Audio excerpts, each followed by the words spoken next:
Сайн мэцхан үзэгчдээ амралтын өдрийн мэндийг хүргэе. Баазар нэвтрүүлэг та бүхэнд 10 дахь улирлынхаа 29 дахь дугаарыг хүрэхэд бэлэн боллоо. Нэвтрүүлгийн ерөнхий ивент тэтгэгчээр голомт баг ажиллаж байгаа л алтан ивент тэтгэгч Писимол. За өнөөдөр өглөө UKC Denver Nuggets-ийн цувралын 3 дахь тоглолт. За тэгээд Индиана болон Cavs-ийн тоглолтууд тэгээд сонирхолтой шууд амжуулалтууд манайхаар хүрсэн байгаа. Тэгээд өрнөд бүсийн талаар бид эхэлж ярилцах болно доо. За их хүлээж илаа. За эхлээд чи ярьж. Юу боловлаа? За энэ чи эхний тоглолт. За энэ бол эхний тоглолт. Тийм үү.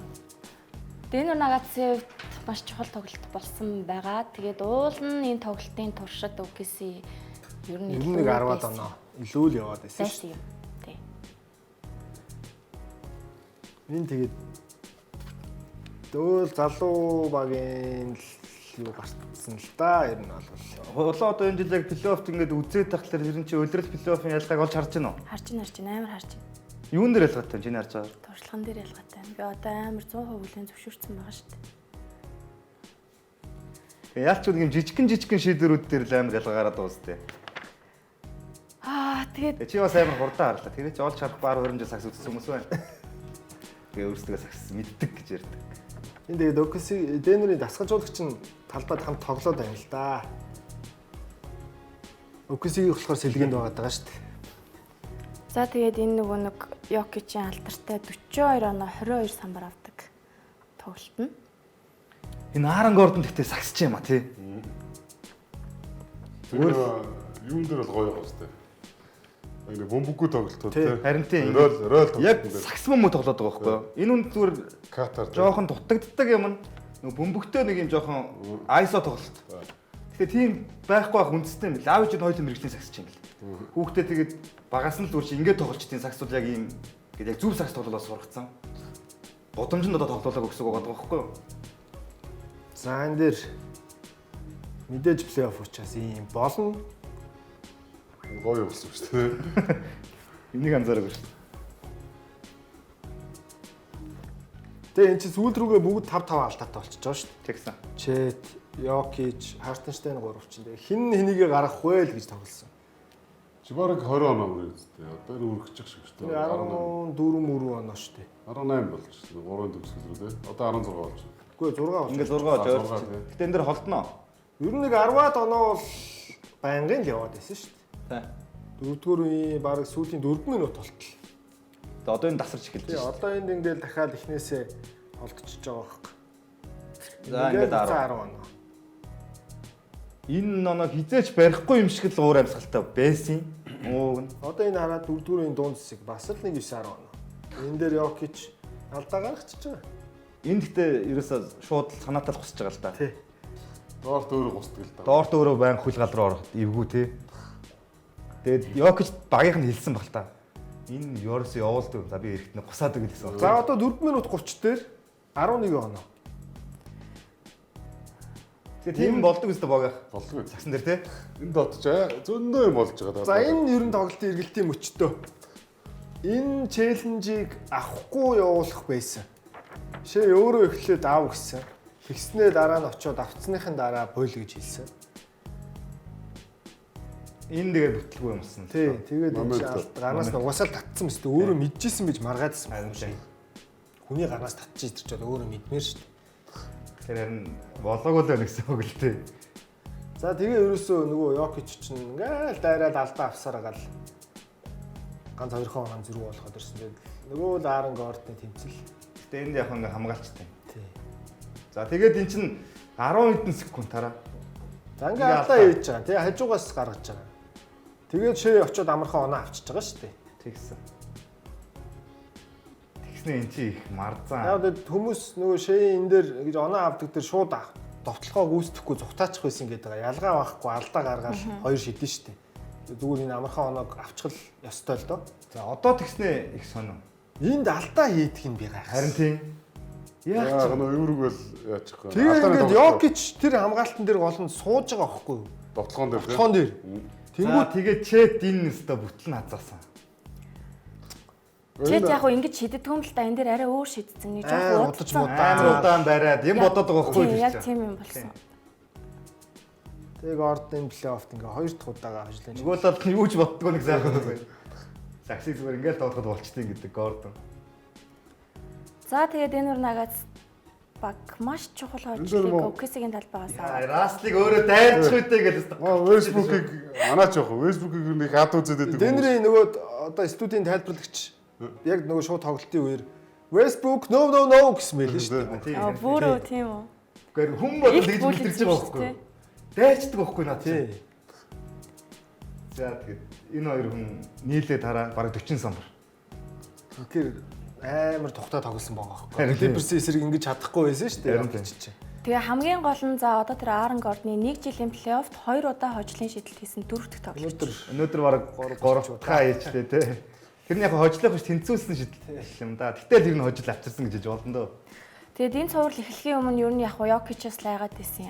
Гэтэл өнөөдрийн байдлаар Aaron Gordon, Jamal Murray бусад тоглогчдын үүрэг өндөр болоод эхлэн гурт аюултай баг нь яг мэдэгдэж л та. Сэлгийн таарахын ч гэсэндээ яг Jokic-аас бус тоглогч нь айгу сайн тоглоод байгаа байхгүй тий. За OKC дээр яг эхний тоглолтын дараа шүүмжлэлтэй зүйлүүд яг юу байна? OKC дээр шүүмжлэлтэй гэхээсээ илүү эсрэг баг нь хитрхи том байна, хитрхи хүчтэй байна, хитрхи туршлагатай байна. Тэгээд миний харж байгаагаар баскетбол биш волейбол гэдэг юм тоглоод юм. Дээрлэж тоглож. Байрал болгон дээр дээрлэхэд байгаа байхгүй. Бөөлөд Одоо чэт метик чинь хүн байна гэж тоохгүй шахаад байгаа шүү дээ. дуртай шахаад шүү дээ. Бие хүчний ялгаас яхаарахгүй гарч амар гарч байгаа. Оксигээс бараг тийм хүн чинь доортл шүү дээ. Тий. Ганц барилдаад байгаа. Стенч бас хэцүү л байна. Яг үнэндээ. Нөгөө Вьетнам жилийн уйлмс чинь бас давгүй л би хаатай л да. Jokic тэр өөр ихний тоглолтын дээр давгүй хамгаалаад байсан юм. Ямар жил вэ? Вьетнам 4-1 Вьетнам байдаг шүү дээ. Ер нь бол юм шүү дээ. Элэнцүүд нь Вьетнам юм уу те? Энэ хоёр баг юм байна шүү дээ. Илүү баг нь таандар واخхой. Тийм. Хүмүүс илүү дутуу баг гэж яриад байдаг шүү дээ. Илүү баг нь таандар зөө. Мөн. А гэхдээ нөгөөх нь туршлагатай баг واخхой. Тэгээ тэрний гейм нэгийг хэрвээ таандар хожиж чадсан бол одоо 4-0 эсрэгээр байгаа. Бараг 3-0 болчихсон. Чэт хоёр торгуулаа хийсэн бол.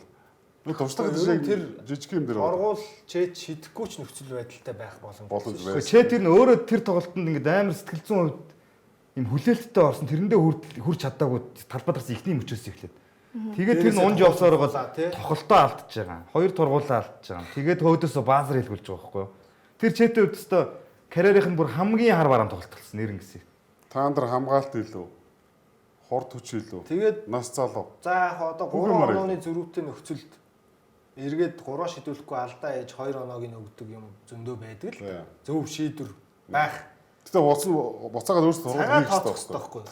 Жохон явуулж байгаад хийдэг шээ. Цагаа тооцох хэрэгтэй байхгүй. 11 секунд дутуу байхад очиод алдаа гаргачихж байгаа шүү дээ. Тэгээд хэрвээ ардаа тэрийг алдаа хийлгүүгээр жохон явуулаад зоо давуулаад 5 секунд автсан бол эргээд саяны Гордны тэр шидэлт тэгж бүтэн талбай туулж ирэх цаг үлдэхгүй байхгүй тий. Торгуулаа алдсан ч. Үнэн.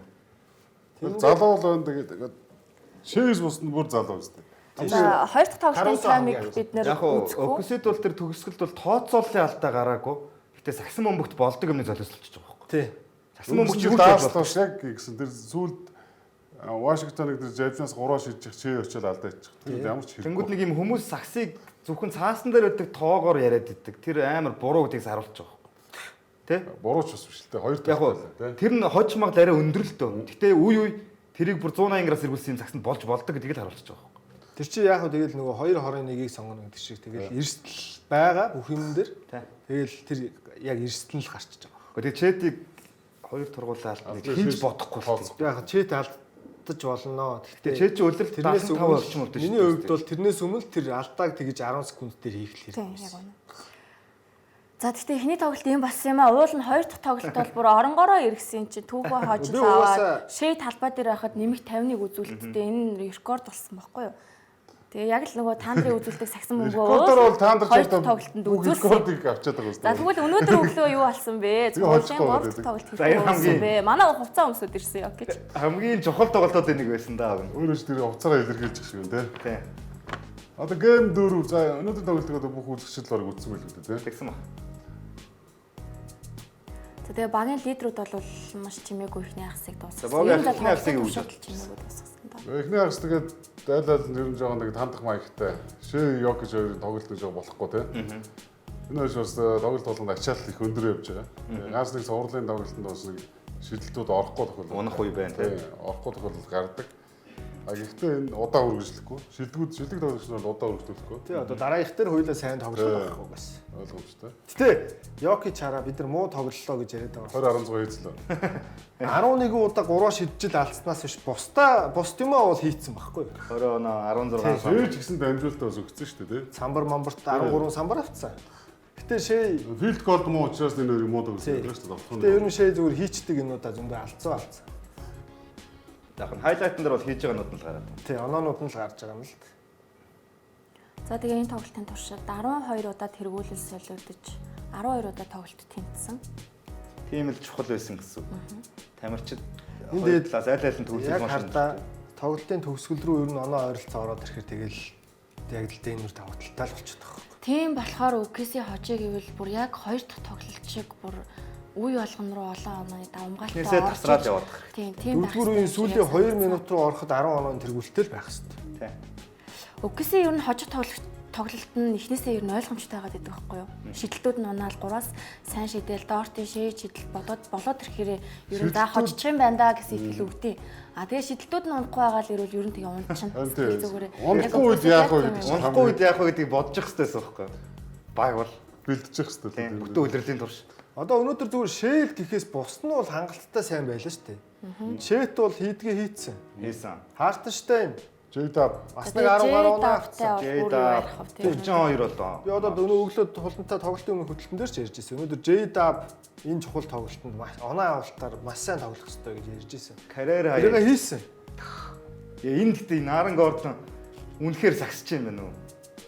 Энэ бол энэ плей-офф хийсэн бага 3 удаа хожил төргсөн шийдэлт байсан. Тэгээ энэ шийдвэр за ингэж 3-аас шидээгүй байсан бол надаа баг нэмэлт цаг үзэхгүйгээр дээнэр хожоод болчих байсан юм шиг санагдаад байгаа. Тэнийг орцсон болов. Өөр гоо сонгосон бол ч юм уу. Нэг онооны 2.7 секунд. Тэгээд Амжих хугацаа мөн жижиг хүн довтлол угаасаа хэцүү. Одоо Жамал Мурын энэ төр шидэх угаасаа хэцүү хугацаатай. Тэгэхээр аль болох нөгөө даруулахгүй өндөр хүнээр шидүүлж байгаа байхгүй. За тэгээ нэмэлт цаг дээр одоо юу ч ярих вдэ УКС 2 Нэмэлт цаг бараг оноо авсан уу? 2 оноо авсан уу? Тийм. Тэгээ шэйг ерөөсө торгуулаа алдчихахыг үнэхээр харж байгаагүй маань өнөөдөр 2 торгуулаа алдлаа. Тэгээ тэр сүүлийн тэр нөгөө J-Dub өгчих ёстой юм дээр яг өгсөн л дөө тий. Тэгээ J-Dub өөрөө үүрэг хариуцлага авахаас жоохон цухтаагаад шэй рүү буцаад өгчих шиг. Тэгээ шэй чинь жоохон өнөөдөр тоглолтгүй өдөр нь байсан юм. Тэгэхээр наадаас юу анзаарч байна гэхээр нэг юм багуур амьсгал ерөөсөө өмнө ийм байдлаар ч үзег юм тодорхойгүй нөхцөл байдал орж байгаа байхгүй баг. Тий. Айгу цөөхөн J-Dub авч яваад исэн тоглолтууд улиралд бол дандаа л шэй тоглолтын нөхцөлд авдаг байсан.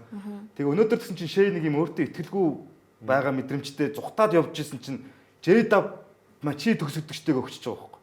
Тэнгүүд нөгөөт нь гайхаад тэгээд нэг юм өөртөө итгэлгүй өдөөс ороод их сони юм ичж байгаа байхгүй харин тийм. Тийм болсгийн бай. бүр яахаа ч мэдгүй болсон биз. Тэр нь өмнө орж үдсэн байсан бол хоорондоо ярилцах гэсэн байхгүй. Энэ дээр ингэсэн бол ингэчихэд Тэ өө шаа гэдэг туршлага гэдэг. Их ярьсан та би ч одоо тийм. шэй тэгээд оноо чаваагүй л дээ дөрөвдүгээр. Одоо айгу тэрийг юм ярих уу бэ? Лекс бүр та нарыг хожих үсэг үл. Бүр айгу тэрийг үү? Айгу чинэг. Тэр нь бол Тэ. туршлага гэдэг чинь одоо ийм утгатай байхгүй. Ямиг туршиж үзчихиж хуримтлуулсан юм гэдэг байхгүй. Алдаж үзсэн. Туршаад үзсэн өмнө хүмүүс энийг ойлгохгүй байдаг байхгүй. Туршлага гэдэг нэг юм харагддаггүй юм яриад идэг. Гэтэ боломж бол байгаа шүү. Та нар дуусчих Хүн тархиараа бодоод ойлгож байгаа юмыг яг тэрэ заавал туршлагаар өгөхгүй байхгүй. Нөхцөл байдалд орж үзэж л аа. Хоёр тоглолтыг харахад бид нэр туршлагыг ярьж байгаа байхгүй. УКС-ийг за туршлагагүй байсан гэдгийг туршлагагүй байгаад байгаа гэдгийг бол хөлийн зөвшөөрч чинь. Гэхдээ Lakers-ийг бол арайч. Лекс хожих үсэг. За тэр чи. Одоо дөрөвт тоглолтыг бол бүр таараа гэдэг. цаагүй, зайшгүй авах ёстой болчихлоо. УКС бүр дөрөв тоглолтод хожигдтол юм бол үлрсэн. Одоо би гэхдээ нэг юмнаас айж. За шээ 33 мөрөө оноогоо авчээ. Авдаг бай тэр тоглолтын дээр. J-Dub дахиж ингэж тоглох уу? Харин тийм. Шэт дахиж ингэж тоглох юм уу? Каруса өнөөдөр тэр нэг 2 дарааж 3 мороос хийгээ те. Ийм чухал мөчөд Каруса дахиж ийм оноо авчих юм уу? Харин Гэдэг ч юм баггүй. Одоо гейм 4 бол ерөөсөө ийм л юм болно. Тэгээ зүгээр миний зүгээр таамаг мэдгүй шүү дээ. Оклахома одоо яг сайн баг уу гэдгээ одоо багийн коллектив те одоо багийн дотоод уулзвал үнэхээр сайн баг уу гэдгийг энэ хүнд байдал. Одоо хүнд байдал орчлоо шүү дээ. Өөрийнхөө талбар ажиллаа алдсан, айлын талбар ихний тоглож өгсөн. Одоо энэ дэр 3-1 болох юм бол нөхрөө нь. Тий. За эргээ яг гэртээ очиод 3-2 болгодгийн байж. Тий, дахиад нэг хүн тоглолт Тэгээ эргээд дэнүрт ирэхэд цуврал дуусчих магадгүй. Тий, сэтгэл зүйн хувьд айгу одоо юм шахаанд орчод байгаа байхгүй. Уул нь бол илүү баг юм зөө. Та нарыг бол би яг илүү баг гэх юм бол илүү баг. Энэ цагс тоглож байгаа шүү дээ. Тэгэхээр багч дотроо бас нэг зөндөө асуудлууд байгаа шүү дээ. Коллектив үү одоо тий уур амьсгал одоо нэг нэгэндээ итгэлцэл ч юм уу тий зөндөө юм яригдана. Яг тэрэн дээр бол одоо ямар баг вэ гэдгийг гейм дөрөв дээр л харуулна. Сайн баг юм уу? Эсвэл одоо эндээс хэрвээ энэ дэндүрийн энэ хүнд нөхрөөс та нар гараад ирэх бол магадгүй төрүүлж магадгүй. Одоо 2-2 болох ч бол бас хамаагүй даваа. Одоо шууд сэтгэл зүйн Дараагийн тоглолтыг заавал очих шүү. заавал очих хэрэгтэй. Одоо 4-дөр хожижул OKC 5-д хожих бүрэн боломжтой байхгүй. Тэгэхээр 3-2-оор тэргүүлэх боломж байгаа байхгүй. Залуу багийн давуу тал чинь тэн дээр орж ирэн зэ. Хэрвээ дөрөвдөхийг авч чадах юм бол өстой онгороод дараад 2 хожиж мэд. Магадгүй тий. J-Dub-д би улиралд нэг хитэгдгүй байсан юм аа. Тэгээ одоо плей-офф эхлэнгүүт 6 тоглолтод 21 оноод ундчилж байгаа байхгүй J-Dub. Өнөөдөр шэйн тоглолт болохгүй байхад багаж ирсэн хүн J-Dub л байл. Өнгөрсөн жил юм байсан. Та нар өнгөрсөн жил болохоор шэйн тогтмол тоглоод J-Dub нь аягүй орон гарантай байсан. Онол тусалдаг сүхтэй жиг тоглохгүй. Энэ жил улиралд ч ер нь бас тиймэрхүү байсан л дөө. Энэ плей-офф эхэлснээс хойш хоёр залуу бас нэг орон гарантай. Ер нь Бостон дээр жим кейс их явсан шүү дээ. Зөндөө байгаа. Джейсон Тэйтум хэсэг балраал, Джейбин тэрийг Бостон дээр нэрээ.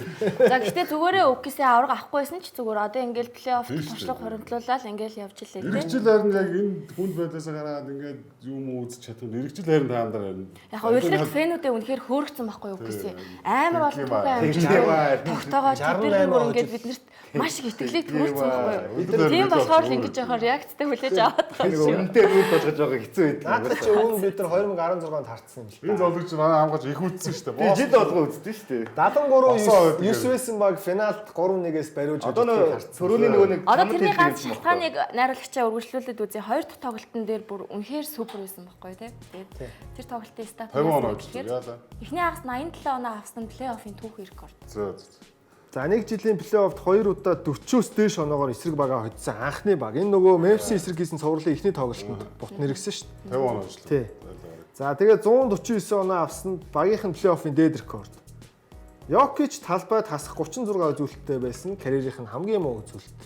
Jokic-ийг ингэж тоглосон байна гэдэг л хамгийн гол. Би бол энэ дээр хардаа инээдтэй статистик үзүүлэлтээс ш 6 алдаа 6 турновер байсан. 6 Би тэгтээ хардаа энийг бол ер нь ийм нэг цохилтч гэжтэй. Би бол Дэнүрийнхэн зүгээр энэ тоглолтын дээр амар тайвширсан. Эхний ажлыг аваад тэр хотод очисон ажилла хийцэн байхгүй. Тэрийг өөрсдөө ч мэдчихэв. Хамгийн сайн мэдчих. Тийм шүү дээ. Дуршлагтай нөхдүүд. Jokic бол баг амарчж байгаа байхгүй энэ тоглолтын дээр. Яг мөрөө барж яснаас нэг тэгсгээ тоглож ийлээ. Тий. одоо төвийн тоглогч нарын түүхэнд тэр нь хамгийн ухаалаг төвийн тоглогч бахаа. Би энэ одоо тэгж бодод. Ер нь өөрийнхөө өмнөх үзчихсэнээс одоо би ч одоо 2000 оноос үзсэн 2098-аас үзсэн гэж баг 20 жил болчихсон. Тийм шүү дээ. 25 6 жил. Тий. Тэр одоо бүр дасгалжуулагч хийгээд хэллээ л дээ. Яг ч одоо бүр сүлдээ ингэж загнах үедээ загнаад. Өнөөдөр Westbrook дасгалжуулагч хийцэн сууж ирсэн шүү дээ. Би тэгээд ингэсэн шүү дээ нөгөө өнөөдрийн тоглолтын араас Жамал Мөрөгийн ярилцлага надад амар нэг юм дан гэд толгоонд амар ингэж туссан баггүй юу гэсэн чинь манайгийнхан ер нь альва юмд юм шүүмжлэлтэй ханддаг тэрийг амар эргүүлж авдаг. Тэгэхээр би энийг ингэ эргээр шүүмжилдэг байхгүй. Чи ингэсэн бол болох байсан шүү дээ ингэчээч тэгчээч гэдэг юу ч дуурахгүй байдаггүй. Одоо тэр нөгөө нэг хэрэг хүн энэ намайг доош нэж нэг шаардахгүйгээр нэрээ тийм нэг ойлгочтой. Нөгөө сошиал цацагдаад байгаа нэг Jokic ингэж байгаа бичлэг байна шүү дээ. Тэрий чин жишээ нь хүмүүс эргээр хүлээж авдаг гэсэн үг. Харин тийм бүгд ойлгодог гэсэн үг ярьж байгаа юм. Яагаад бухимдаад байгаа гэдэг юм. Гой чанартай. Тэгэхгүй буруугаар аваад буруу хараад явуулдаг баг таарч. Ингэж удаан явахгүй шүү дээ энэ баг энэ бүрэлдэхүүн нэрээ. Санаж байл анх таам өгөхөд би тэгж ярьжсэн санаад байна. Дэнүрийн за Дэнүр дасгалжуулагч халдсан учраас би нэг клипстэйг цуурланд хожихгүй байхаа гэж бодож байгаа гэж ярьжсэн санагдаад байна. Тэгэхээр энэ дасгалжуулагч байгаа юуг өөртөө нөхчлөө л дөө. Тий. Тэгээ Jokic өнөөдөр ч тэр нь харагдсан. Амар чухал хоёр үе дээр нэгэн дээр нь за баг сүүлийнх нь бүр хамгийн чухал байсан байхгүй. Оноо ингээд Дэнүр жоохон дээр нь гараад ирсэн. Их эвгүй үе дээр дөрөвдүгээр үед дасгалжуулагч нь биш Westbrook сандал дээр нь суудсан багийнхандаа юм. Дасгалжуулагч бүр босцсон заяа ингээд. Тэр их мэдлийг өгсөн Westbrook. Нөгөөдүүд нь ч ингээд үгийг наваа сонсоод байгаа байхгүй. Дасгалжуулагч нэг олон жил тоглолцсон нэг туршлагатай болсон сайн тамирчид ч одоо нэг яг юу их юм мэддэг болсон учраас дасгалжуулагчтай ингээд туслаад байна шүү дээ. Эргээр бас тийм. Олон жил уралдсан байр өөрийгөө уяад хэлчихсэн. Нэг подкаст үзчихсэн чинь Майк Браун гэдэг дасгалжуулагч байдсан шүү. Тэр тэгжсэн. Зарим амар тоглогч нарт хэлэх үг өндөө олддоггүй байсан. LeBron James тэр тоглолтын дээр Detroit Pistons тоглолтын дээр алчсан. Завсарлага авсан. Тэгээд ихэвчлэн бид нар ингээд нэг 10 секунд хоорондоо чи юм ярих уу гэж жагаад очиод ярьдаг. би зэрэг тасварлага дуустал очиж байгаа Леброн тэнд юм ярьжсэн. Леброн над руу нэг харсан. Үгүй чи яриа дуусах гэдгсэн. Тэгээд зэрэг тасварлага дууссан гэж байгаа юм. Тэгэхээр заримдаа дасгалжуулагч нарт нэг багийн лидер ч юм уу туршлагатай өндөр юм яриулах үе байна. Хамгийн гол нь айгүй ухаантай төлөгч байх хэрэгтэй байхгүй. Тийм. Тасалжуулагч маш ховор тийм. Тасалжуулагчтайгаа ойролцоо ухаантай төлөгч. Тэгэхээр би Йокич нэг ухаантай гэдэг чинь энийг л хэлээд байл та давхар тийм. Леброн бол бас хамгийн ухаантай төлөгч. Тоглогчдын нэг тийм. Тэгэхээр тийм хүмүүс юундаа ярихад тасалжуулагч нэг талаас амар байгаа. Тэрийг зүгээр яг бас нэг хүний нэг юу гэдэг чинь эго талаас хараад тасалжуулагч би заавал өөрөө ярих хэрэгтэй тийм. Тоглогч ярих ёсгүй гэдэг. Тэрийг аль тасалжуулагч тамирч хоёр хоорондоо ихтгэлцлээ ойлгоцсон байна гэсэн үг шүү. Тасалжуулагч бол ойлгоод шүү дээ. Энэ угаасаа лага чи лаг. Тасалжуулагч гэсэн өөрөө бас мэдээд шүү дээ. Энэ Леброн ярьж байгаа юм зөв байна. Энэ худлаа юм ярихгүй гэдэг. Зөв байгаа учраас энийг өөрөө нь яриулчих. Баяхандаа хүрх. За ойлголоо. Өглөөний тухай 21 минут үед ярьлаа. Сэм Пристигийн тухай ярилцаад тэгээд энэ хэсгээ өндөрлүүлье. Оны шилдэг менежер болсон. За багийн өдөртөх ажилтан буюу Executive of the Year гэдэг шагналыг Сэм Присти карьерта менежерийн карьерта анх удаа өртөж байна. Харахгүй үлдүүлсэн багийн хувьд бол энэ өдөө болсон шагнал мөн. Ер нь хардаа энэ хүн харин ч ганц авж байгаад нь би гайхаж байгаа. Ер нь бол энэ эрхэм 2003, 2005, 2007 онуудад Сан Антонио Спурс багийн туслах менежерээр 3 удаа авраг болцсон. Тэгээд 7 оны 100 сүүлийн удаа авраг болцоод Оклахомод тухайн үеийн Seattle Supersonics багт ирсэн. Тэр 100-ныхаа драфтаар Durant-ыг сонгож байсан. Тэгээд араас нь Westbrook, Harden тэгэл нөгөө Ibaka гэсэн хүмүүсийг авчирч байсан. PJ Carlesimo гэдэг засгажуулагч байхад тэрийг шууд нэг өдрөл ажиллуулангуудаа халаад Scott Brooks-ыг авчирсан. Scott Brooks 12 он хүртэл энэ багийг аврагын түвшинд хүргэсэн засгажуулагч. Тэгээд тэрнээс хойш ер нь нөгөө Paul George, Morge те ингээл Melo, Zelo одоо ингээ бүрдүүлсэн бүх тэр хийсэн солилцоонууд, авсан драфтын эрхүүд, Шэйг авсан. Шэйг авчирсан гэдэг ерөөсө бүх юмыг энэ хүн хийсэн байхгүй. Тэгэхээр хардаа ийм хүн анх удаага л энэ шагналыг авч байгаа байхгүй. Тийм тохиолдол байдаг шүү дээ. Одоо шилдэг оны шилдэг засгажуулагч жишээ нь те ганцхан авцсан олон авахар хүмүүс байгаад байгаа шүү. Энэ үнэ тэгээд саяны ярин дээрс ингээ түүхүүдийг ингээ харахад сагсыг бол одоо маш сайн мэддэг л хүн байна гэж л одоо харагдаж шүү дээ. Попович дээр сагс сурцсан хүн байгаад шүү дээ. Тэгэхээр чин сагсыг тоглогч амар томоор харж чаддаг гэсэн. Жижигхэн хот байх нь хамаагүй. Тэр жижигхэн хотоос бид нэр драфтаар босч болдго юм а гэдгийг л харуулж. Мөнбгийн нөгөө ойлголт нь амар том байгаа байхгүй юу? Өргөн хүрээнд. Ер нь яг нөгөө Spurs-ийн тэр загварыг Оклахомо дээр л ашиглаж байгаа. Caruso Harden-тэй хоёрыг сая авчирсан шүү дээ. Хоёулаа ротейшнд ороод одоо энэ супер амжилтуудад нь гол нөлөөтэй хоёр тоглогч нь байгаад байна. Чет гимтэл Harden-тэй ямар хэрэг боллоо тийм үстэй тий. Тэгээ Caruso-гийн плей-офф гэсэн Caruso амар л харуулж яг хэрэгтэй үеч хэлтүүдэд унгаад хамгаалт хийх. Нэг хазгааг ашиглаж буруу нүүдэл хийсэн тохиолдол дэндүү. Яг Melo, Paul George хоёр дээр л нэг юм ярьсан. Никола Топич гээ залууг бас драфтаас аваад хатгалсан байгаа. Тийм. Драфтын ангийнхаа хамгийн шилдэг холбогч байгаа. Амар хүнд юм авсан л таагаар хий. Тийм, эсэл. За үргэлжлүүлэн Minnesota Golden State Warriors-ийн цуврал руу орсон. Стеф амар лаг тамир ч юм уу потенциал нь байгаа. Гэхдээ тэгэл би худлаа ярихгүй л дээ. Байгаль худлаа ярихгүй. Тэгээд дээрээс нь Стеф өөрийнхөө тоглолтын арга барилж айгүй хүнд шүү дээ. Байнгын гүйл. За ингээд нэг тиг гээд эхэлсэн. За тэгээд Стефийн гэмтэл тэр гуйны ар бол 1-р зэргийн гуйны арын шүрмэс таталт тус таарсан хамгийн багадаа 7 натал болох байхгүй. Тэгээд тэр нь цувралд яаж нөлөөлөх вэ гэхээр Стеф өнөө өглөө гарч байгаа мэдээлэлээр цувралын 6 дахь тоглолтод л ирэх боломжтой юм байна.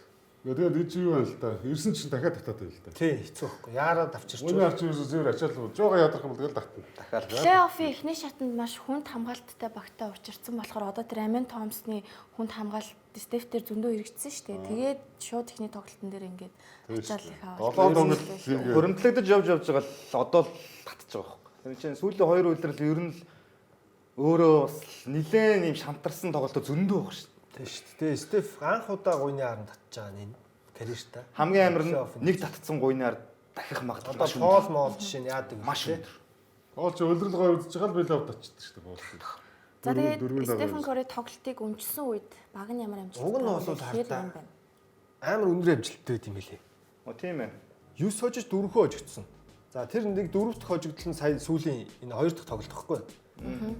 Бусдаар бол хардаа тэр 16 оных чинь зарим бүр финал орцсон яваа шүү. 9-3 75% амжилттай байсан юм шүү. Энэ чинь дандаа плей-оффын үзүүлэлт. Тийм ээ. Плей-оффын тоглолт. Энд баг нь айгүй зөрүүтэлтэй. 18 оных бол баг угаасаа Стеф хүү 5 хожигдсон байна гэдэг бол ойлгож KD байгаа. 16 оч 73 гэсэн шүү дээ. Тий. Бас амар. Супер баг.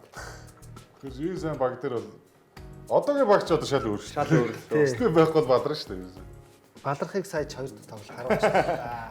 Ер нь зурлал дуусч удаа степ гоё няртай. Магадгүй. За тэгээд Стефи эзгүүд 2 дахь тоглолт хэрхэн үргэлжлэснийг хамтдаа харцгаая. Ер нь тийм бахад ер нь дуусах тал руу явцсан баг. Одоо ер нь гол степ Тэгээ цуврал одоо нэг хожил авахгүй үйтэл. Кумингаг ашиглаад хэлсэн. Жими байгаа учраас бас арайч дууссан гэж хэлмээргүй байна. Гэтэ нөгөө Эдвардсын шагаамаага өдгөн гайгүй. Тийм. Эдвардс бол дараагийнхтай тоглоно гэсэн байна. Эдварс яах ч. Тэгвэл гайгүй. Бүх юм шинэ байгаа шүү дээ. Тэгэхээр ярьж л үлээ. Мараад хэлэгдэл ороогүй те. Ямар ч хэлэгдэл байхгүй. Яах ч. Явах үед анги бол гайгүй. Амарчин сайтай. Өөрөө тэгээд наад чи би сайтай бил. За яг энэ тоглолтын дээр гэхдээ надад Ремонд Грин өөрөө жоохон бас хил амнаасаа болоод багийнхнаагаа хөөгдснөөсөө болоод унгаачих шиг санагдсан шүү дээ. Наа чи албаар арга- хэлж штэ. Хоёр техник юм уу? Нэг флагын тав, хоёр флагын тавах юм бол дараагийн тоглолт болгоныг өнжин. Тийм. Нэг техник авах болгоно доо. Стеф байхгүй, Ремонд Грин авахгүй болох гэдэг шүү дээ. Гэхдээ тий энэ хараа энэний өмнөх тоглолтын дээр бараг л тангаргалаад исэн шүү дээ. Би одоо бие барина. Би өстой тэнийг үйлдэлээ болно гэд. Яг гоо. Тэр чинь нэг юм сэхэр ухаарж байгаа байхгүй. Гэтэ тэрийг юм зуршил болгоно гэдэг чинь тийм амархан бодоод болцдог юм биш л дээ. За энэ гэхдээ одоо 2 м-ийн 10 гаруй өндөртэй 100 хэдэн килограмм жинтэй хүн шагаан дээр амар гიშгсэн. Тэгээд Айгүй юу орж болсон ирэхгүй юм болоо да гэж бодож исэн ч арай ороод Энэ ирсэн. бол Леброны яадаг шагаа шүү дээ. Энэ шилэн сайрээ. Эдварс шилэн сайрээ. Юунаас гараад ирнэ аач. Тэгэл 2 дугаар хагас эхлэхийн өмнө ингэж нэг эрзэнтэй дасгал хийж байгаа л. Тэгээ гараад ирсэн. Ирж яваа цагч одоо ирчээд байгаа шүү. Хаалга тогшоод ирнэ. Ийм би хаяад тустай байт юм уу? Тустаа шүү дээ. Би одоо тэгээд Төрөлхийн те. Стеф заавал гинтчиж энэ Кумингаг ашиглах юм баг таа гэж Леброн чи бодлоо. залууд ийм бит. Ийм л хийсэн л те. Леброныг ер нь том юм лаж байгаараас аа. Коби ч гэсэн залууд ийм битээс шүү дээ. Одоо ер нь Жордан морд бүгд амар битээс. 90 оргийн тоохгүй. өдөөсөө чангалд өдөөл гардаг. Тэг ирсэн болоо. Тийм төрлийн юм баггүй Эдварс. За тоглолтын ойрцсон юм аа уг нь. 2 дугаар хагас эхлээд тэгсэн чинь тэгээд буцаад энэ Насрид амар чухал оноонууд авчирсан. Тэгээд Гобертийн үед ойртоод исэн. Тэгээд Рандл Насрид 2. За тэгээд энэ босоод үүргийн тоглолтод нэг сайн тоглоод. Көбөрөгөө бол оноо тасарсан явж байгаа тохиолдолд Назрид нийлээ ашигтай л да. Оноо залгуулаад энэ хамгаалахны шаардлагагүй. Оо Гоберс Лекстел гангарсан болохоос одоо ер хэцүү шүү цааш. Одоо угаасаа. Гэтэ яг хөө Стеф байхгүй болчлоо. Одоо яах вэ те? Одоо бол Степ байхгүй бол уучтай байсан. Тэгээ энэ хоёр багчийн уйлралт 3-1 байгаа. Тэгээ Энтони Эдвардсыг Ремонд Грин ер нь тэр тоглолтуудад жоохон шатаагаал дургуйг хүргэлээсэн юм байна л да. Тэгээ Энтони Эдвардс бол хилцэн байсан юм билээ өмнө. Би Warriors-тэй плей-оффт таармаар байна. Яг тэр очроо Шаардтай юм л да. Эдварс Green ядаргаа үзэг гэдэг шүү дээ ерөөс Эдварс. Гэхдээ ер нь тэгээд хэлсэн амдаа байчаад байгаа юм аа. Доороос нэглээ бүгдийг хожиж шүү дээ. Нэг зураг явуулсан үстэй. тийм шүү дээ. Нодлон ч энийг очлоо. Бүх ах нарыгаа дууссан. KD дуусгаж जैन Леброг Леброныг очлоо. Лукаг очлоо. Одоо Лукаг бараагүй юм байна. Өнгөрсөн жил бол. Одоо Стефигээ дуусгаж очлоо шүү дээ. тийм жил. Одоо Стеф Жими хоёрыг дуусгах. Жими хоёрыг очлоо. Йокичиг байхгүй болгочих. Йокичиг очсон ерөөс энэ жилийн сайрыг. Яг хөөрдөд байгаа юм аа. Гоё шүү дээ. Яг энэ зөрөгтэй л байгаа ч гол зүг байх шүү дээ. Гэхдээ хэлсэн амдаа байдаг нь гоё байхгүй. Тий. Тэгээ дараа нь Леброн ахыгаа бас хөөргцөл байгаа шүү дээ. Дэлхийн шилдгийг байцсан байцгаа. Тий. Хөөргөөргөөрөө явчихсан. Энтони Эдвардс гэхдээ яг би бол хүүхэн жоохон дургуултай 400 4 өөр хүнээс хүүхэдтэй ч ах шиг дээ. Яг яг тоглолтын дээр бол ялцгүй андоо лидерийн Гэтэ одоо бид нар цагсан өмнө Тэр талбайг дөрөв нь гомдлохгүй бол манус тэр ямар амарх одоо. За үргэлжлүүлэн 7 дахь тоглолтын түүхийг бүгдээрээ хамтдаа сонирхцгоё. жишээ нь юу шүү. 6 болон 7 дугаар байраар гарсан багууд. За Түүхэнд ерөөсөө 3хан л 2 дугаар 2 удаа 3 удаа л 2 дугаарт нь таарж исэн юм. Энд ч одоо хэцүүлтэй нөгөө 2-оор гарсан 3-аар гарсан 2 багаа гусчаад гарч ирж байгаа нөхдөг гэсэн үг шүү дээ. Тэгэхээр олон биш л дээ. Зөв энийг нэг юу талаас нь яриад хожил хожлын зөрүү өдр бол энэ адилхан баг байхгүй. Тий. Нэг л хожил хожлын зөрүүтэй. Байрлал нэг дээр дөрөвчтэй тоо. Ер нь ойролцоо баг. Тэгээ 23 оны Lakers Golden State хоёр юу болсон юм? 7 дугаар гарсан Lakers 4-2-оор хоцсон. 87 оных 7 дугаар гарсан Seattle 4-2-оор хоцсон. Тэгэхээр энэ жил Minnesota 7 дугаар гарсан. Амжилт нь хаавар зогссон энэ багуудын өмнөхүүд нь. 23 бүсийн финал үүссэн. 23 оны Lakers бүсийн финал хүрээд. Тийм Энэ л шүү. ажигдсан. За тэгээ 87 оны Seattle бас дараагийн бүсийн финалдаа тоожигдсон юм байл л дээ. Бол түүхтэй боломж байгаа л юм. 6-аар гараад төрүүлсэн ганц тохиолдол байгаа шүү дээ. Houston тий. Тийм шүү дээ. 95 он. Тэгээ 95 он. энэ зураг тэгээд ямар их 8-аар гараад финал 8-аар гараад финал төрсэн ганц тохиолдол байгаа нь Майами шүү дээ. Тий. Тэгээд одоо энэ зургаас харахад зүгээр юу гэдэг үлээ нэг ч одоо нэг яг тоон утгаараа харж үзэх юм бол зүү тогтлороо бол Миннесота хожихоор байгаа шүү дээ. Дандаа 7-оор гарснууд нь хожигдсан байгаа байхгүй. Тийм ээ. Тэгээд бүсийн финал хүрэх л байна. Ямар ч юмсан. За удахгүй маш их хүлээлтийг үүсгээд байгаа драфтын суглаа болох чинь. Тэгээд манай сугаар гарах бол Би юуг нь харсан чинь бүр Оклахома одоо Сэм Престиг дахиад магтмаар юм бэл. Одоо яг за Хоёр ирэх байгаа шүү дээ. суглааг харъя. Мягмар гарагт болох юм хууртай байгаа. Тэгээд суглааны эхний 3 баг бол тэнцвэрхэн магадaltaй байгаа. Юта, Вашингтон, Шарлотт багууд. За тэгээ араас нь юу ирлээс? Тэгээ хардаа тэр Филигийн 5 дахь хэрвээ одоо зүгээр одоогоор жагсааснаар бол 5 бичиж байгаа байхгүй юу? Тэр нь OKC өөрсдөө нөгөө swap хэрэгтэй авч болох юм бэл. гоё гайз. Тэгээ эн чин заавал 5 гэсэн үг биш шүү дээ. Нэгийг ч цугулчих болох байхгүй юу? Дээшээ. Магадлал нь эдтэй ба. Магадлал нь нэг 10 орчим хувьтай гэсэн. 10 орчим хувьтай. Тэгэхээр дахиад нөгөө Сэм Престиг магтмаар байгаа Тий. даа. Одоо тэнгууд OKC-нд ганцаараа биш байхгүй ардаа. Эхний тойрогт тэр 15 дахь ирэх Майамигийн ирэхийг OKC аавна. Доошлоод 24 дахь Clippers ирэхийг OKC аавна. Тэгээд өөрсдөө нь 30 дахь ирэх болохоор Clippers руу явах юм бэл. Энэ нөгөө swap ирэхээр дээр нь гарчиж байгаа юм бэл. Та нар тэгээд арга барил нь хөлөгчийг одоо од болгоод гэх юм уу юу гэмээр тий. Тий. Тэнгүүдээ дэрэг маш олон драфтаар сэлдэг. Дахиад од болгоод драфтаар сэлдэг. Зөв менежмент тоглогч нэг амар Макс гэрээ авахаас өмнө явуулж чадаад байгаа байхгүй. Санхүү дээрээ ч амар зүг ажиллаж байгаа байхгүй. Одоо тэгэхгүй ингээл Phoenix шигийн 50 саяын гэрээтэй 3 тоглогч моглогч өгөхөөс хизээч байхгүй байхгүй. Түүхэндээ баг. Тэнгүүдээ одоо тэргээр амжилт гаргах гэж үзээд шүү дээ. Тий. Драфтаар. Одоо тэгээд тэрийг л одоо цөмөрө харна шүү. Өдөрлөгийг амжилтаараа тэргүүлсэн баг болчлоо шүү дээ. Гэтэ хэрвээ зүгээр яг плей-оффын өмнө гэсэн бид нар ярьж ирсэн OKC-д нэг жоохон туршлагатай тоглогч, лидер маягтай, үг нь хүчтэй байдаг тийм тоглогч хэрэгтэй гэдэг. Кевин Дурант шиг гоо. Яг зөв тоглолтод бол Кевин Дурант шиг тоглолттой ч юм уу тий. Тийм. Тиймэрхүү хүн хэрэгтэйгээ ярьж ирсэн. Оноогоо Би тэр үзэл бодол тэр одоо ч гэсэн хэвээрээ л. Би ч гэсэн. Одоо энэ жил ямар ч амжилтанд хүрсэн байсан. Яг Бостны зам л байхгүй юу? 2 J-тэйгээ хамт ингээд драфтаас авсан бүрэлдэхүүнээр үзээлсэн Маркус Смарттай финал руу ч гарч үзсэн. Тэгэл плей-офф яг нэг авраг авахад нэг жижиг гейм дутагдсан жирүүг авчраад авсан шүү дээ. Тий. Яг нэг тийм хүн дутагддаг. Одоо жирүү өрөөг бол өнгөрсөн жил чинь босд авахгүй үгүй чи. Өдөрлөлтөр ингэж ярьж байсан тий. Гэтэ Шэйуг бол хүчтэй шүү. Багийнханд. Багийнх нь 8 Шэйж ам бол өөрөө төрүүлж үзээгүй юм шиг. Өөрөө тэнд очиж үзээгүй юм байна. Тэр туршлага нь л Тэнд очиж үзсэн хүн хэрэгтэй байдаг. Уг нь бол багийнх нь. Одоо ямар ч ялгаагүй улсууд нэг нэгэндээ нэг зөвлөгөө өгöd байх. Нөгөөдөл нь ч авахгүй шүү дээ. Чи юу адилхан цуг нэг драфтыг юу яриад байгаа юм л гэж.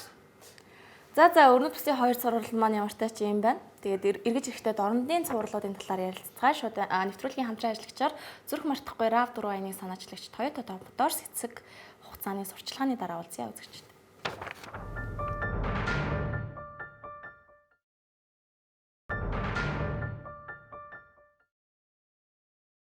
Эргэн тагтаа морил үзэгчтэй Баазар та бүхэнд улирлын 29 дахь дугаараа хүргэж байна. Нэвтрүүлгийн хамтран ажиллагчаар Илүүд Тэмүүл Пепси. За үргэлжлүүлэн бид дорнодын талаар ярилцсанаа. Улирлыг бодох юм бол эсэргээрээ эргэжлээ тий бүр бүх юм. Вестээс гоё яваад шүү дээ. Холио матан болсон. Тэгээ гоё гэж хэлээд байгаа шалтгаанууд нь бөө апсэд.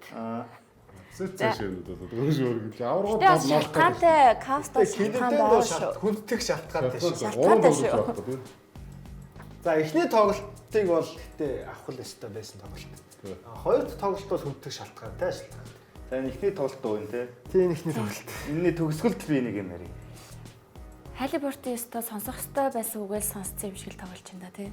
Бити наадахныхаа шарыг хөдөлгөө гэж өгмөдгөө. Тий яг л тийм юм боллоо доо. Халибуртныг яагаад хүмүүс тийм overrate гэж боддгийг би ерөөсөй ойлгодог. Тэр чинь тоглогчдын явуулсан санал асуулга шүү дээ. Яг гоо манай хүн жоохон муухай харагддаг л та зарим шийдэлтүүд нь. Нэг аваа тий. Тийм. Ер нь бол хүн юу гэж ярих хамаагүй тэр цомд л хүрэх хэрэгтэй. Тийм шүү дээ. Багтаага өдөртөө тий. Гол өгч нь хэвлэл мэдээлэл гэдэг нь яахтар юм чинь тэгээд яалтчгүй л нөлөөлж байгаа юм л цаа. тэрэнд автах юм бол Коби гэж би хамгийн тод жишээ. Коби бол тийм хил хамны эсрэг бол жиг үздэг юм зү. Бараг тэр намайг муулаасаа гэж боддог. Тий. Намайг муулч намайг хорцол гээ тий. Тийм муулч хорцол гээ. Леброла ихэндээ жоо даадгүй байсан. Тэгээд сүүлдээ бол бүр тоогоо байсан тий. Дүжрэн гэж нэг юм байна л да. Та чинь тэгээд заримдаа бас нэг юу яадаг гэсэн шүү дээ. плей-офф мод гэдэг бүх нөгөө сошиал мошлоо саачдаг. Тэр Халибертон бол бас юу юм байна? Үзээтэй юм байна. Сэтгэл зүйтэй. Тэр муул болж яадаг л хүн төрлийн үн юм байна. Урсгалагддаг тийм. Сайн дээ шүү дээ. Тэгээд энэ надад. 2 3 дугаар үед тэгээд харин Cavs илүү байсан юм аа. Уул нь илүү баг Cavs. Тийм. Гэхдээ энэ дээр очиж байгаа. Бас гоё шүү дээ.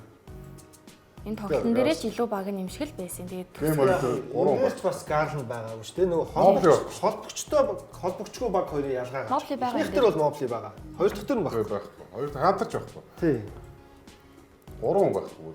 Энэ тэгээд яг нөгөө найруулагч гол холбогч нь байхгүй бол бас баг эвгүй гэдгийг харуулчихж байгаа. За энэ дээр хаантар ингэж унаа тэгээд дараагийн тоглолтыг үндсэн шүү дээ. За Халибертон ч энэ дээр яалтчгүй. Тэр бас нэг гейм 4 рүүгээ хордог. Гейм 4-ийг зурлыг шийдэх хэрэгтэй энэ зурлыг. Өнөөдөр бол за дараа нь үргэлжлээд харах байхаа. Гейм 4 дээр За Нэмберд ч харин тэгээд Андрю Неймхард, Арн Смит гэсэн хоёр тоглогчийн цувралд бас гялалцж байгаа да. ер нь энэ хоёр плей-офф өнгөрсөн жил ч бас ингэж тоглосон шүү дээ. Хүсийн финал гарахад. хоёр тоглогч нар тийм. Тий. Плей-офф тоглолтоо гаргаж байгаа тоглогч нар бол ер нь тэгээд сайн чанартай тоглогч л гэсэн үг дээ. За тэгээд эхний тоглолт фэнүүд нь гонсомор үр дүнтэй болоод дууссан. тэгээ энэ өдөр өөрөө их сонио өдөр болсон л та. Бүх тоглолтод талбайн зочид хоцсон анхны өдөр плей-оффын тоглолт, анхны тохиолдол. Нэг өдөр ч шөнөж хоёр өдөр дамжтай. 2 өдөр. Дөрөв тоглолтын ихний тоглолттой өдрүүдтэй гэсэн үг. Тийм. Цувралын. За энэ дээр тэгээд яг ирээдүйг нь яривал гейм 4 л ер нь цувралыг шийдэх баг. Ирээдүйд тэгээд бэлтгэл хөдөлгөөн тоглох юм бол Cavs тал руугаа гэж би бодож байгаа. За тэгээ Халибертон энэ цувралд хэдэн оноо дундчилж ийн ямар үзүүлэлттэй тоглож ийн гэдгийг хамтдаа харцгаая. Халибертон зүгээр нөгөө оноо авалт бол яг л хэвээрээ. Хамгийн гол нь дамжуулалт самбар хоёр нь ихссэн байгаа. Илүү хамгаалтан сайжраад найруулган дээр илүү нямбаа тоглож Тийм. байна. Түүнээс нөгөө шидэлтийн гүйцэтгэл бол буурсан байгаа даа. 3-аас бол хувь нь. Яг плей-офф гэхээр бүх хүнийх л буурд юм дүү. Түүнийх буу. Бөмбөг алдалт нь гол нь хардаа холбон тоглогч хүний хувь маш бага үзүүлэлт. 1.7 гэдэг чи юу юм бэ? Бөмбөг алдахгүй Хоёр байгаа. орч гэсэн үг. Тэгээд нэг тоглолтын дээр. Улирал дөнгөж 1.3 байсан. Плей-оффт одоо Халибертон дээр жишээ нь ямар хамгийн сайн хамгаалагч нар л очиж байгаа шүү дээ.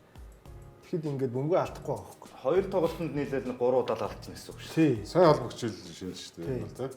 Төгсөглөө сайн хийгээд багсын улирлыг хүртэл сая Одоо дуусгаж яг шүү дээ. энэ жишээн дээр Garland руу эргүүлвэл Garland одоо 3 муу алдчихж байгаа Тийм шүү дээ. 3 дугаар тоглохгүй тий. тогтохгүй. Одоо Йокич хэд жишээ нь өмнөхдөр 6 өнөөдөр баг 8 9 алдлаа шүү дээ. Бөмбөг.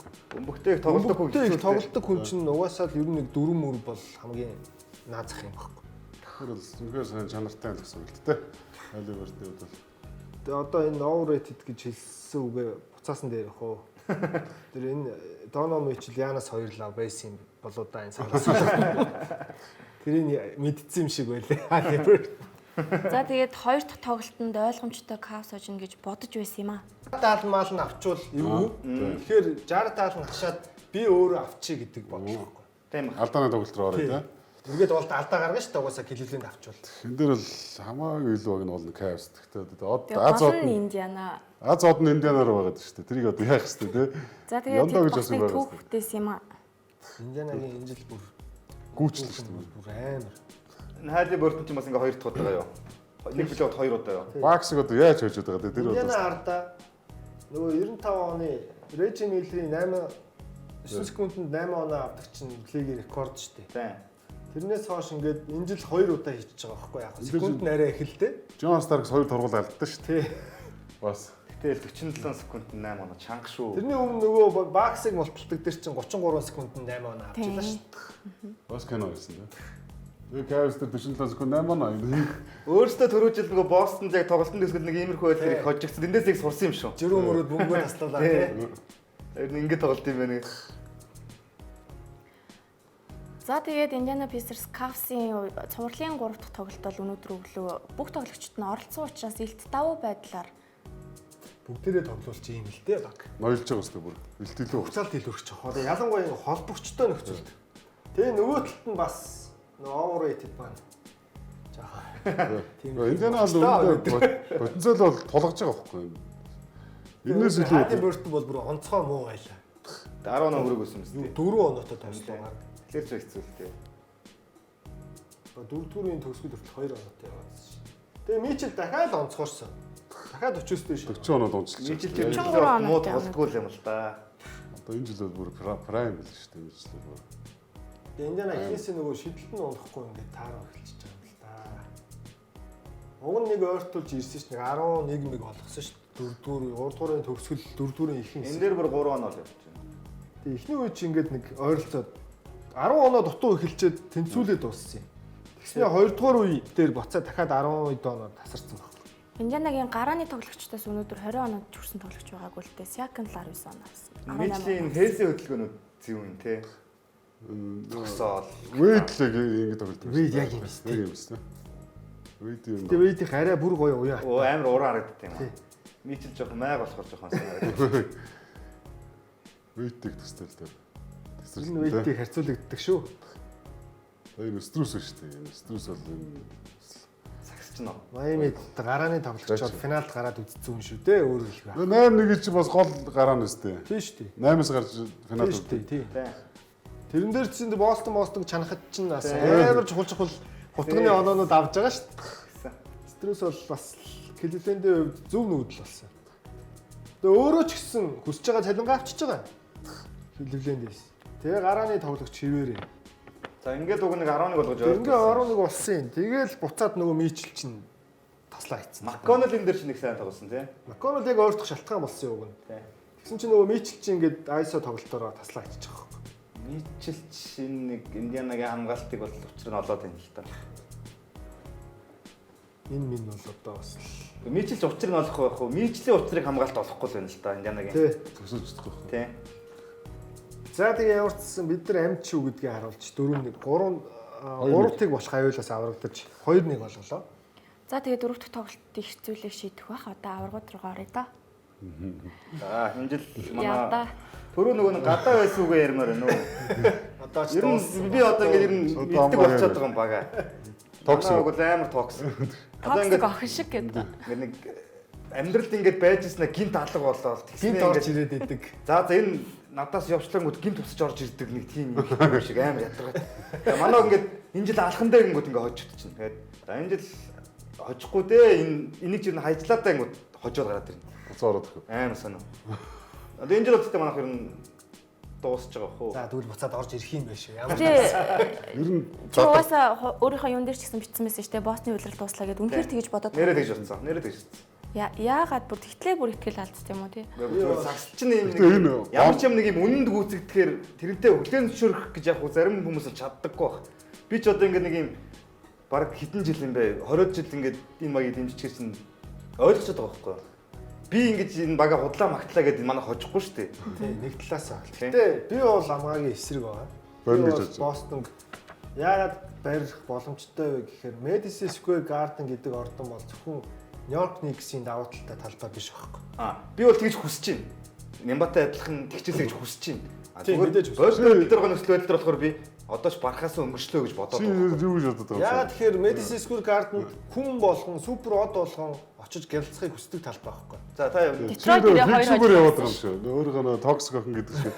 Хайчвал манайг ороод ирэндэ гэдэг шиг. Аа боллоо боллоо. Миний хэлээд байгаа шалтгаан юм. Манайх Гомбоор бүх байрч дээр биеийн хүчээр дийлэхгүй лээ. Нью-Йорк. Яалч зодуулж байгаа юм аа. Очоод мөргөлдөөд нэг мөргөө зогсчод байгаа юм. JTJB хинч байсан. Тэгээд чидээ Тэрнийхээ араас цаашаа юу гэхээ мэдэхгүй болонгоо шидэд эхэлчихэж байгаа. тий. Тэгээд нөгөө шилтүүд нь ойлдод ирэнгүүт хэцүү байлаа шидээ сүулдэ ядраа шилтүүд нь орхиулаад байгаа. Тэгээ нөгөө Бостоныг 60-даа шидэж алдлаа гэдэг байгаа чинь тэрнтэй Тэрнтэй болтоо. Тэгээд за яг гоо тийм болж байна те. Тэгээд яг эцсийн класс моментн дээр лидерүүдийн моментн дээр ялагдчихад шүү дээ. Тийм ээ. Тэ? Класс моментн дээр Тэтэн бий гэж Бранс бий гэж бид бүгд л үзлээ шүү дээ. Тийм. Ийм л байна Бранс нэг юм байна. Ийм л гэдэг. Брансын өстө нөгөө шагнал нүдэ олжээ гэдгийг болоод. Джейсон Тейтумыг тэгээд зүгээр хөдөлгөөний сайн харуул дандаа ингэж нүүр аасан тоглолт төр хөвчлэн зүүн тал руу нордог. Тий. Зүүн нэрэн дээр. Баруун тишээ хөдөлгөөн айгүй муутай. Тэгэхээр хамгаалахад илүү амархан болж байгаа. Тэгээд тэр нэг зураг явуулсан шүү дээ. Тэтэн 3 дээр суусууд доор самбар дээр хор Ороо суусууд. Тэгээд нэг хүн унцсан 3 шидтэй тий. Үгүй тэр чин Тэтум биш, Тэтумдөө биш. Тэр чин л Бостон шигсэн юм байхгүй. Тий. Мазуулагийн сагсан бөхгүй. Яг наач хоёр талтай. Тэр дасажуулж мэх шид гэж байгаа ч гэсэн талбай дээр тоглогч өөрөөсөө шийдвэр гаргаж. Гэхдээ харин тийм. Тэгтээ тэр 2 оноо хэлөө юу? Амархан 2 оноо хэлөө юу? Сул гураа шидгүү. Шидтэл нь тэгж бүр суулгацсан байгаа байхгүй тархинд нь. Зайл байвал 3-аа шид гэдэг юм. Одоо босстой үлрэл жишээ за нэг Тэр бас за шууд дуусгаалцсан шин угаа гард. тийм шүү дээ. Яа. Бост нэг үлрэл за дунджаар 50 удаа 3-аа шидэж байгаа. Үлрэлт. Тэрнийхээ 10 баг 8-ыг хийж байгаа баг байхгүй юу? За 45-аас 18 ч юм уу те. Тэгэхэд энэ тоглолтын дээр жишээ нь хийж хийсэн.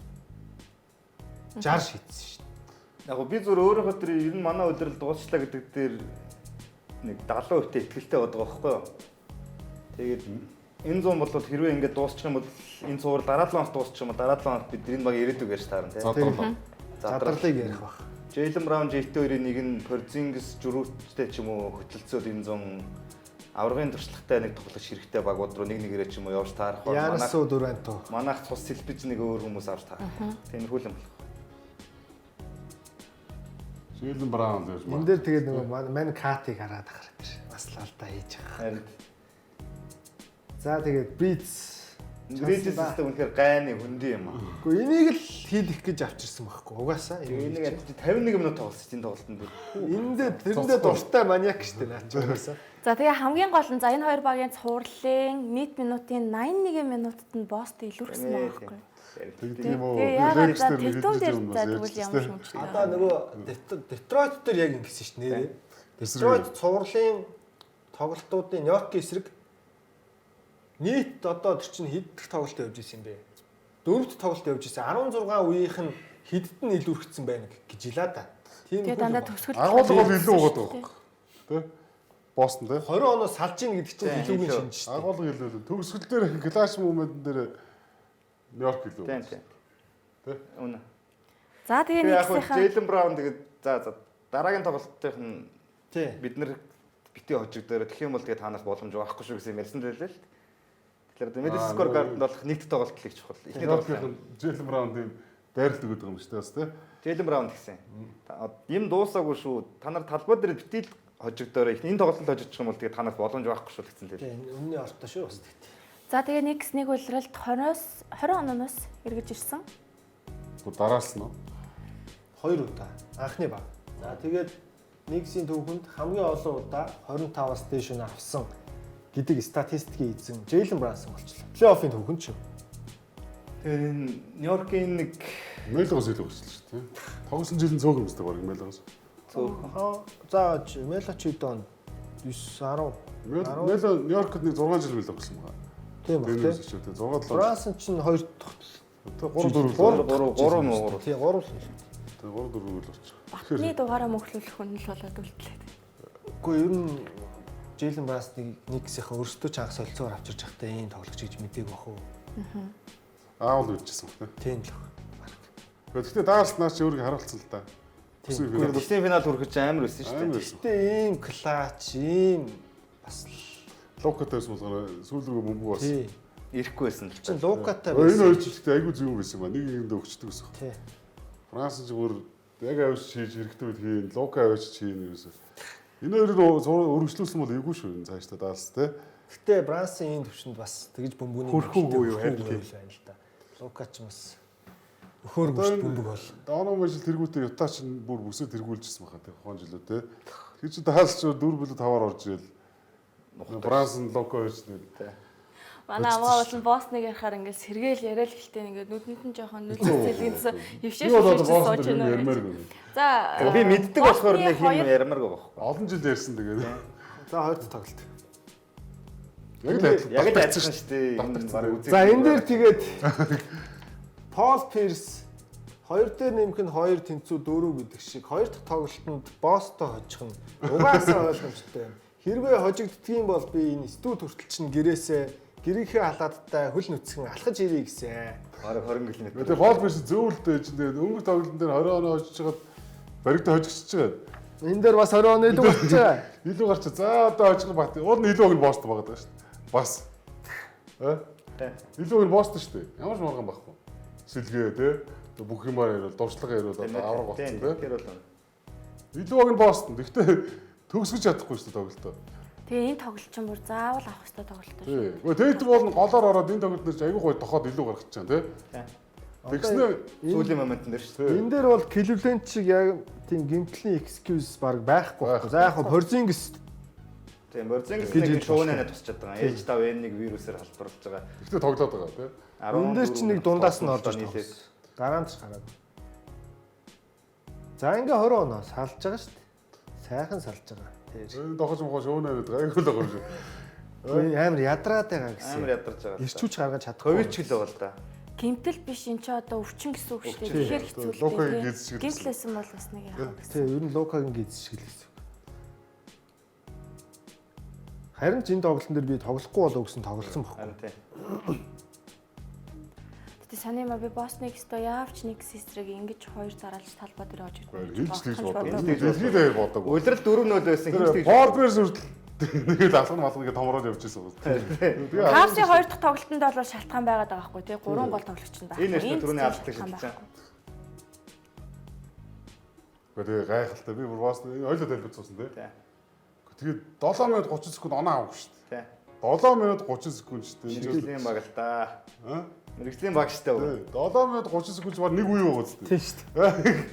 FIBA-гаас нэг үе гэсэн үг шүү дээ. Тий, баг нэг үе шүү дээ. Нэг үе оноо авахгүй гэдэг чи одоо юу гэсэн ч үг одоо Харин тийм ээ. Тэгээ тийм болохоор л харин би өдөр шүрж байгаа байхгүй. хөл яг хараад бүр доор нь гарч ирж байгаа ш цаг нь. Аах тий. 7 минут 30 секунд боосон зэлгсэн оноо. Авч үзээгүй аврагын цом юм биш ах 18 шиг рүү. Гэхдээ ийм сайхан залуу бүрэлдэхүүн. Ийм сайхан залуу бүрэлдэхүүн одоо тэгээд Dynasty хийж чадахгүй нь шүү дээ өчигдөл тий. За ингээд нөө чухал хоёр торгуул хийгээд илүү гаргачихж байгаа. За тэгээ энэ дээр Tatum хардаа дамжуулах гэж оролдож жилээ шүү дээ. Энэ дахиад 100 орно дараа. Дамжуулсан шүү дээ. Дамжуулж байгаа тас. Дандаа 100. Баруун явдаггүй юм л. JB-д өгөх гэж байгаа шүү дээ зарим нь одоо тэгээд. Дахиад Bridges. Нөгөө л Bridges. Сайн зүг шидэл алдаач дээ. Харин цааш шидэл алдаач. Энэ нэг гайны юм. Тэр болонлоо Тэр чи буруу шүү дээ. Дэйдвэр буруу шүү дээ. Ийшээ баас энэ ч яг өндөө тастуулж шүү дээ. Тийм ээ. За тэгээд дараагийн хэсэгт Өмөрхөн онцлох байхгүй. гэж байгаа зүйл болохоор яг нөгөө амгаагийн багтаа итгэхгүй байгаа шалтгаан юм болов. Хоёрдугаар хагасд хоёр лидер нь яаж тоглоод байгаа юм бэ гэхээр бүгдээрээ хүсдэгтээс хамтдаа харъя. Яах. Энэ тоглолтын хоёрдугаар хагаст шүү. 7-1 гэж. 2 оноо 3 оноо авч байгаа байхгүй. Тэгээд JB бүр 4 турновер хийчихэж байгаа байхгүй. Торгуул нэг ч арай гайгүй. тий ардаа. За 7-оос 1 7-оос 1 байдаг юм байж зөө. Торгуулийн шидэл гүйцэтгээгүй. Шидэл энэ гэсэн үг байхгүй юу? Ерөөсө оролт хийхгүй байх гэсэн үг шүү. Ядарсан болов гэхээр за эднийх чи ихний Ядраад байгаа ямар шалтгаан байна? За яг Орландо жоохон зодуулсан. Гэхдээ айгүй хурдан л дууссан. Энэ хоёрт ядрах ямар шалтгаан байхгүй. харин тийм. Нас залуу. Бүрэлдэхүүн сайн. Ээ үн. Ядарсан болов. Яг Леброд өчтөн үн дээр бол бас өөр юм ярина тийм үстэй. Стеф дээр бол өөр юм ярина. Энэ хоёр дээр юу тэр ядралт мадралт. Шээ мэйдэр ч гэсэн тийм яриа байхгүй шүү нэ. Ядарсан гэвэл яг үнэндээ Нью-Йорк нь илүү ядарсан шүү. Энд ядардаг дээр яриад баг. Франц ядарч байгаа шүү. Тэгээ Rockets эцэн хамгаалтаас гарч ирснээр бас Warriors-ийг гэж бодож болох юм да тийм. Тэгэхээр энэ дээр бол тийм үүдэг шалтгаан байхгүй. Өгвөл ямар ч юм байхгүй хоо боосон дээр. Байхгүй. За тэгээд талбай дээрээ хоёр тоглолт дараалж хожигдчиход эргэж ирж хоцсон тохиолдлууд 3 байт юм байна тийм ээ. Харин энэ боломжтой баг нь бол Бостон шүү дээ. Хамгийн Тав шүү, 5 юм биш шүү. За Тэр тэр өөрөө Бостон биш тэр 17-ны. нэг нөгөө Чикагод эхэлж 2 хожигддог шүү. Гэхдээ Нью-Йорк Чикаго биш л дээ тий. Биш биш. Гэтэ Джейлен Браун хэлдэг бас магадaltaй шүү. Одоо гейм 3 дээр яг Бостон хожчих юм бол жоохон Харин тий би бол хардаа Яг го Бостон итгэх нэг шалтгаан байгаа нь Бостон өдөр л аялын тоглолтод 33-8 гэсэн амжилттай NBA рекорд байхгүй юу? Тэнцсэн. Тэр аялын тоглолтод бол сайн тоглож байгаа л гэсэн үг. би харин тийм учраас тэгээд Ордон ч Madison Square Garden учраас Бостоныг бол юм дуусчаагүй гэж бодоод байгаа байхгүй. магадл өндөр. Тий. Яг одоо юу гэдгийг зөвөр хар ухаанаар ботход Денверийн талбай байсан бол хэцүү. Одоо ийм хүнд талбайнууд байна шүү дээ. Очиж тоглох. Тий. Warriors-ийн талбай, Денверийн талбай малбай байсан бол би одоо Бостон баг за дуусчлаа гэж хэлмээр байгаа байхгүй. Madison Square Garden чинь сагсан бөмбөгчдийн хувьд гэр орон шиг нь ордон багхгүй. Бүх тоглогч. Тийм хэцүү байдлаас одоо шаханаас гарахыг бол аврагууд гарах магадaltaй шүү дээ. Тэгэхээр би бол Бостон боломжтой Бостон. Үнэн. Харин авраг болсон баг гэж бас нэг өөр үстэй бас. Үнэн. Тэ. Тэгэхээр тийм боломж потенциал байна уу гэд байна. Яг го тэрийгэж нодлон харуулбал 3-ээс 6 болгоод 7 дахь гаргасан л та. Нөгөө босс Майами Тийм. 3-ыг болоход шүү Тэр яг дээ. го Тэгснэ очиж байгаа шүү 7 дахь талбай дээр бас гоё. тэр чинь харин яг нэг тогсог байгаа даа шүү дээ. За манайх энэ одоо энийг бол дуусна ална гэсэн чинь 3 хожоо. За дуусчлаа гэсэн чинь 6 тогсон 3 бол. За одоо хожиж гэсэн чинь очиж чаа. Амар хэцүү. Бас нь ер нь амар хэцүү. Ер нь хэцүү. Ер нь хэцүү. Тэгэхээр чиний тэр фокусыг ойлгоод ин би. Өдрөд ямар амар байсан байж байгаад одоо ингэ хожигдоод байгаа. Зөвхөн гэхдээ би итгэлээ алдааг байгаа. За ингээд энэ 7 хоногт юмс илүү тодорхой болох бах. Тэгээ бүсийн финалд хинхээ өрсөлдөхийг бид харах болно. Дараа 7 хоногт уулзцай хамт байсан та бүхэндээ баярлалаа. Нэвтрүүлгийн хамтран ажиллагчаар илүүд тийм үл Пепси байла баяртай үзэгчтэй. Баяр та.